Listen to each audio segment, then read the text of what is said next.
Hello, hello, hello. My neck. Ow. Alright, now it is day 63 of reading the Bible in a year. And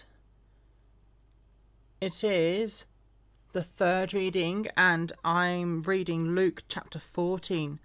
And I've only got...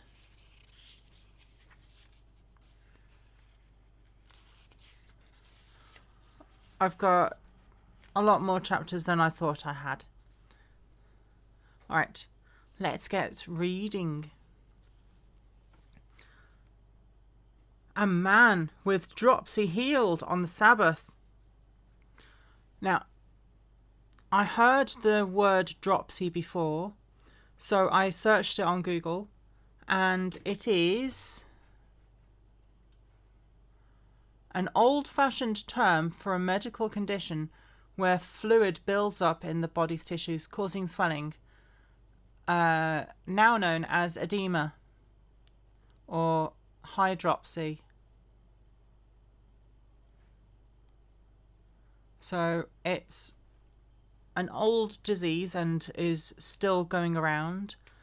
Loads of people have it. It's not a nice disease. All right. Now it happened, as he went into the house of one of the rulers of the Pharisees to eat bread on the Sabbath, that they watched him closely. And behold, there was a certain man before him who had dropsy.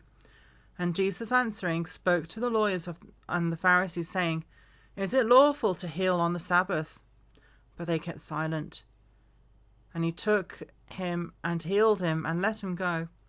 Then he answered them, saying, Which of you, having a donkey or an ox that has fallen into a pit, will not immediately pull him out on the Sabbath day? And they could not answer him regarding these things. So, getting an animal out of difficulty is considered work. Okay? Take the lowly place. So he told a parable to those who were invited, when he noted how they chose the best places, saying to them, When you are invited by anyone to a wedding feast, do not sit down in the best place, lest one more honourable than you be invited by him. And he who invited you and him come to say to you, Give this place to this man. Then you begin with shame to take the lowest place.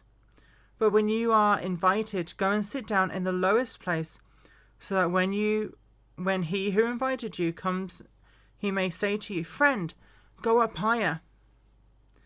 Then you will have glory in the presence of those who sit at the table with you.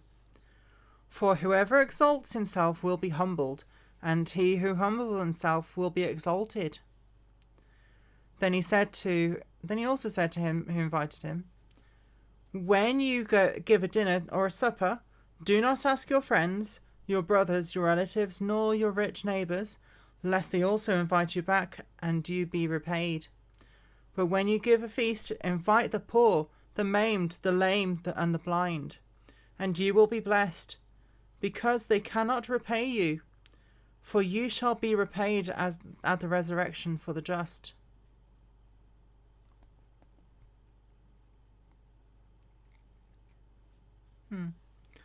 The parable of the Great Supper. Now, when one of those who sat at the table with him heard these things, he said to him, Blessed is he who shall eat bread in the kingdom of God. Then he said to him, A certain man gave a great supper and invited many. And he sent a servant at supper time to say to those who were invited, Come, for all things are now ready. But they all with one accord began to make excuses. The first one said to him, I have brought a piece of ground, and I must go to see it. I ask you to have me excused. And another said, I have brought 5 yoke of oxen, and I am going to test them. I ask you to have me excused. Still another said, I have married our wife, and therefore I cannot come. Then what? So that the servant came and reported these things to his master. Then the master of the house, being angry, said to his servant, that was my go to bed alarm. Then the master of the house, being angry, said to his servant, go out quickly into the streets and lanes of the city, and bring in here the poor, the maimed, and the lame, and the blind. And the servant said, Master, it is done as you command, and still there is room. Then the master of the servant said, go out into the highways, the hedges, and compel them to come in, that my house may be filled. For I say to you, that none of those men who were invited shall taste my supper, leaving all to follow Christ.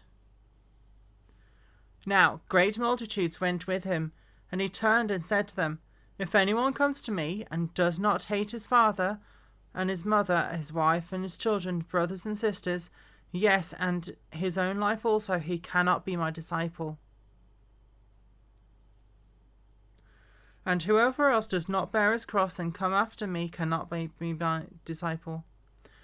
For which of you, intending to build a tower, does not sit down first and count the cost, whether he has enough to finish it, lest, after he has laid the foundation and is not able to finish it, all who see it begin to mock him, saying, this man began to build and was not able to finish.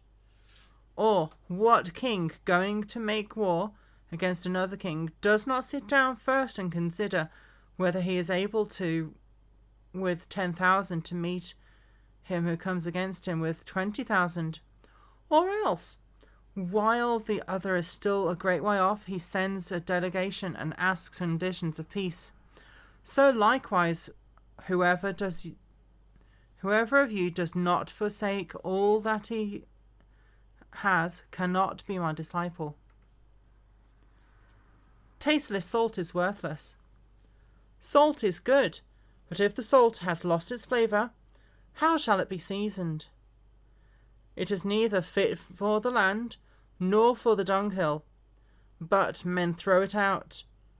He who has ears to hear, let him hear. All right, and that was chapter 14 of Luke. And I'm sorry about my alarm going off in the middle of it, and my neck still hurts. I will need to go and stretch now to try and sort out my neck. And I will leave you there tonight, and I'll see you tomorrow night for day 64.